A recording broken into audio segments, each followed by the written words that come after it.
This episode of my podcast is on the Civil Rights Movement and the Black Lives Matter movement, which were both African American led movements against the wrongdoings happening against the African American community. Now then, I am LeBron Johnson, and I will start my podcast on the Civil Rights Movement versus Black Lives Matter. Personally, I feel like the two movements are very similar, with both having the murders of black people being the main points of the movement.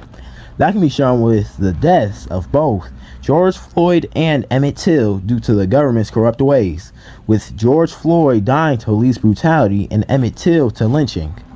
I got this information from a news story called From Civil Rights to Black Lives Matter, which had gone into the similarities between the two different movements, and I focused a little on the deaths of the two men. I believe that these deaths show the characteristics of both of the movements and how they had to fight against the gruesome acts of the government. Both of these movements have also made the government change their practices. Black Lives Matter has made the government change their police policies and forced them to add rules to them, while the Civil Rights Movement made the government create new laws and acts as well, like the Civil Rights Act of 1957.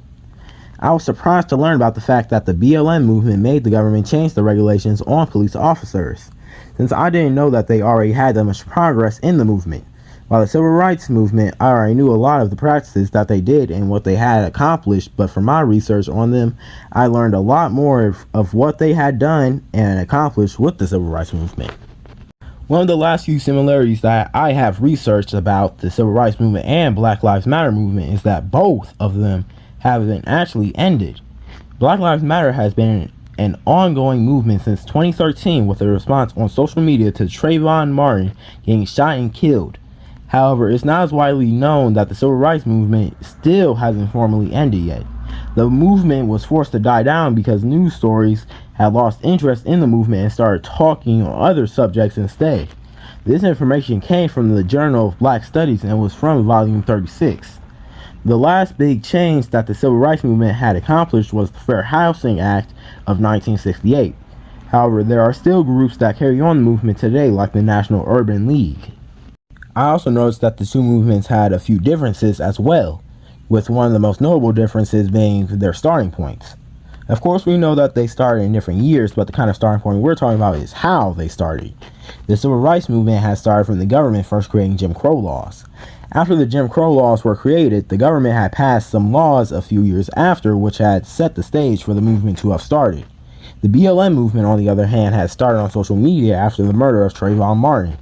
I feel like these two different ways that the movement has started show the differences in time, due to the fact that the Civil Rights Movement has started due to laws and has started off of on a more political side. The BLM movement, on the other hand, started less politically due to its nature of starting as an online movement. The BLM movement and Civil Rights Movement also had different focuses, with the Civil Rights Movement main focus being the end of segregation, while the BLM movement's main focus was against police brutality. They both did, however, have the same long-term goal of ending racial injustice against black people. The Black Lives Matter site stated that their main purpose was to fight back against police brutality, which has shown me that they are separate movements from the Civil Rights Movement. At first, I had just thought of Black Lives Matter as an extension of the Civil Rights Movement. However, through my research, I learned that they are two completely separate movements that millions of people have different views on. The movements also didn't have the same levels of support, partially also being because of the time period that they originated in and the norms of that time period. The Civil Rights Movement had a lot of disapproval when it had been signed into the government as the Civil Rights Act, with 31% of people disapproving of the new act. However, Black Lives Matter hasn't felt that kind of pushback from the people to that substantial of a degree, with more than 2/3 of the people agreeing, signing, and supporting the movement when it first began. To me, this also shows a discrepancy in the views and beliefs of the people at the time, due to the Civil Rights Movement taking place during an era where it was acceptable to be racist a little bit in the government's eyes, without taking as much of a backlash from laws or anything of the such.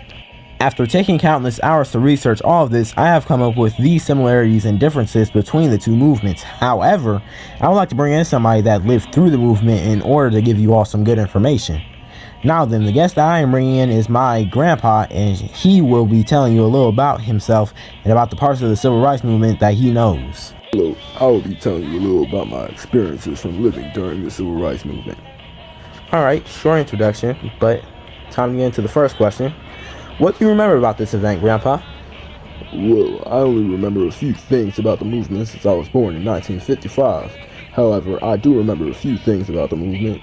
I only really started putting a little bit of attention on the movement in 1965 when I was 10.